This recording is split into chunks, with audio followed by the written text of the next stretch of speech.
Chapter 238. Bekas pakai. Hahaha, tak perlu tegang begitulah.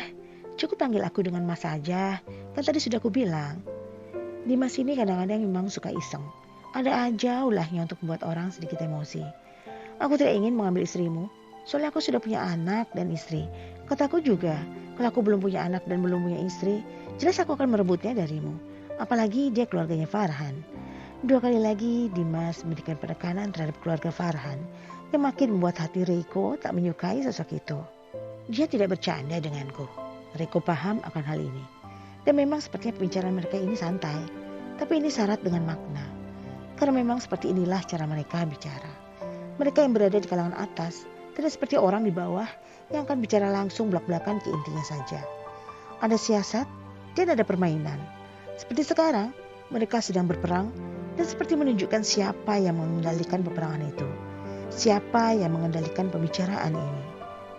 Denada Aprilia adalah sosok yang paling sempurna. Perpaduan antara wanita baik dengan cantik. Itulah kenapa Raditya tergila-gila sekali padanya.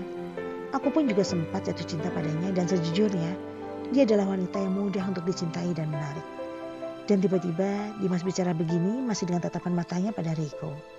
Tapi kalau aku disuruh memilih, apakah aku memilih wanita cantik atau baik? Aku akan memilih wanita baik itu. Walaupun dia buruk rupa. Karena aku sudah banyak bermain dengan wanita cantik dan sama sajalah. Tidak ada yang menenteramkan hati dan yang paling menenangkan adalah bersama dengan wanita baik.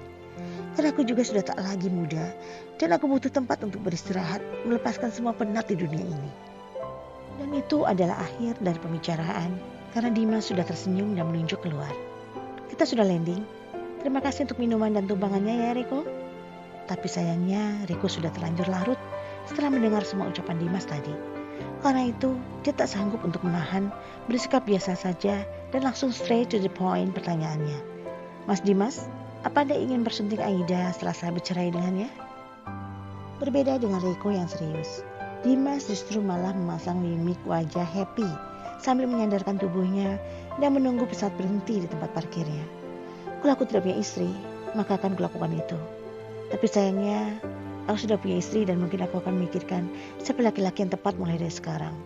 Supaya dia tidak terlalu lama menjanda dan bisa mendapatkan kehidupan yang lebih baik. Aku yakin masih banyak pria yang mau dengannya. Risau kan kau? Cih, kau pikir Brigita gadis baik-baik? Kau saja yang tidak tahu. Kalau gadis itu sudah pernah aku cicipi. Ya memang sudah lama, 10 tahun yang lalu. Tapi rasanya masih tetap sama pastinya. Makanya kau kesal kan? Aku sebutkan apa saja yang bisa dilakukan dengan Brigita. Sayangnya aku sudah terikat perjanjian dengannya. Kalau aku tidak akan buka masalah ini dan dia juga tidak akan buka masalah ini depan istriku. Kami sama-sama menyimpan masa lalu ini dan tidak ada bukti juga aku pernah tidur dengannya. Karena itu sudah lama sekali. Kalau tidak, akan kubuka matamu saat ini. Kalau Brigita bukan wanita seperti yang kau pikirkan. Orang sama aku saja, dia udah gak perawan. Bagaimana denganmu, dia perawan? Kau ini, gumam hati Dimas yang melihat bagaimana wajah Reiko memang tampaknya sulit. Dimas punya masa lalu yang buruk.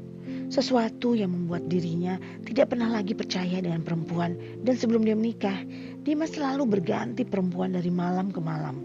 Entah berapa kali dia tidur dengan seorang wanita. Dan salah satunya adalah Brigita. Keduanya sempat bertemu ketika Brigita mendapat tawaran desain interior untuk rumah Dimas dari Sandra, istrinya Tommy. Di sanalah mereka bertemu. Dan karena mereka sudah punya kehidupan masing-masing, Dimas sendiri yang meminta Brigita untuk tidak membocorkan apapun yang terjadi di masa lalu. Dan saat itu Brigita juga sudah bersama dengan Reiko dan meminta Dimas untuk tidak membicarakan apapun tentang masa lalu mereka. Perjanjian dibuat memang tidak dengan surat perjanjian dan bahkan mereka pergi ke tempat yang tidak lagi ada CCTV-nya karena sama-sama saling menjaga privasi. Makanya Dimas gemas dan sempat kaget waktu Reiko bilang mengambil keperawanan Brigita. Dan ini juga alasan kenapa Brigita yang pernah ditanya Reiko soal Dimas hanya menjawab mengenal istrinya saja. Dan kurasa ini akan membuatmu akan lebih bahagia.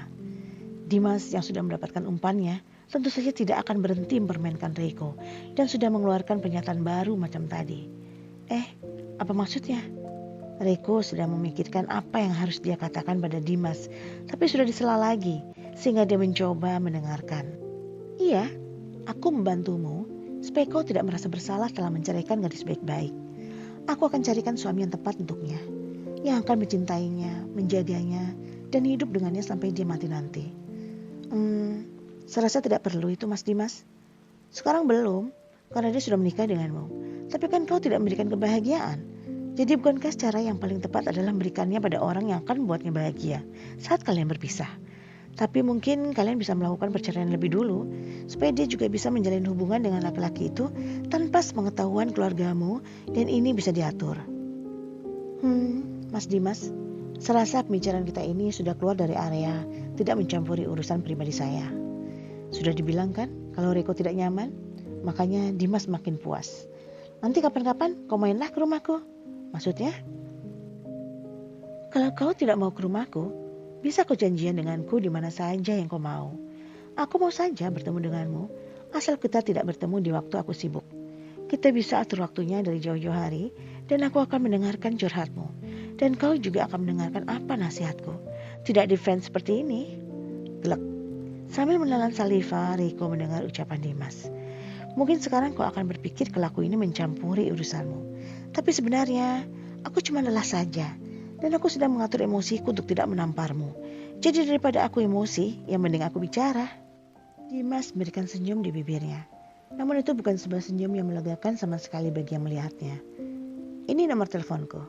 Dimas menaruh kartu namanya di hadapan Riko. Simpan nomor itu, karena aku yakin suatu saat kau butuh orang untuk diajak bicara. Dan kau sepertinya tidak punya sahabat, bukan? Reiko memang orang yang biasa melakukan segalanya sendiri. Bahkan dia awalnya kurang suka juga memiliki asisten. Apalagi punya sahabat dan terlalu dekat dengan seseorang. Lalu menceritakan semua urusan pribadinya. Ini bukanlah Reiko. Jelas, dia tidak punya sahabat seperti Radit. Orang-orang yang dekat dengannya hanya keluarganya dan Brigita. Aku lebih suka menceritakan semua perusahaan pribadiku dengan keluargaku, bukan sahabat seperti Romo atau papaku sendiri. Atau kekasihmu Brigita, bukan? Ada anggukan jelas diberikan oleh Riko di saat pesawat memang sudah berhenti di tempat parkirnya. Simpan nomorku itu. Kau pasti membutuhkannya suatu saat nanti. Dan jangan sungkan untuk datang padaku. Dimas bicara sambil menaruh handphone di sakunya dan kini berdiri. Namun masih memandang Riko yang masih di posisi duduk dengan pikirannya yang sulit. Mungkin tidak sekarang, mungkin seminggu lagi, sebulan lagi, setahun lagi, 2 tahun lagi, 3 tahun lagi, 4 tahun lagi, atau mungkin kau akan datang padaku setelah 5 tahun lagi, saat kau akan menyesali semuanya dan menangis bombay di hadapanku. Lalu sebuah hempasan napas kasar terdengar diiringi dengan langkah Dimas yang berlalu begitu saja sambil bicara. Terima kasih tumbangannya, dan aku tunggu kapan kau akan menghubungiku.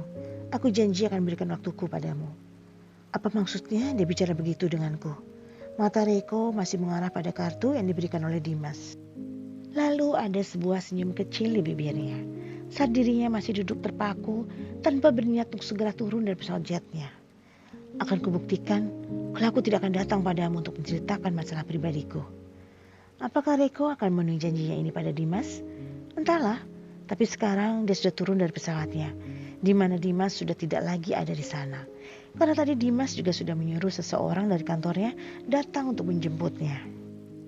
Tentu saja Riko tak buang waktu dan ingin segera kembali ke apartemennya. Namun, suasana hatinya sedang tidak enak sekarang. Kata-kata Dimas masih mengganggu pikiran dan hatinya. Inilah yang membuat dirinya setelah turun dari helikopter di helipad gedung apartemennya benar-benar bad mood. Aku masih punya waktu untuk mandi dan siap-siap. Mungkin nanti kalau sudah membenarkan nature space, perasaanku jadi enak lagi. Riko masuk ke dalam lift dengan pikirannya yang seperti ini. Setelah tadi melihat jam tangannya. Tidak mau mencampuri urusan pribadiku. Riko masih kesal pada Dimas saat dirinya memencet tombol pin di pintunya. Tit. Hingga pintu itu sudah tak lagi terkunci dan Riko baru saja mendorong pintu di saat dirinya belum melihat apa yang ada di dalam. Suara sudah terdengar lebih dulu.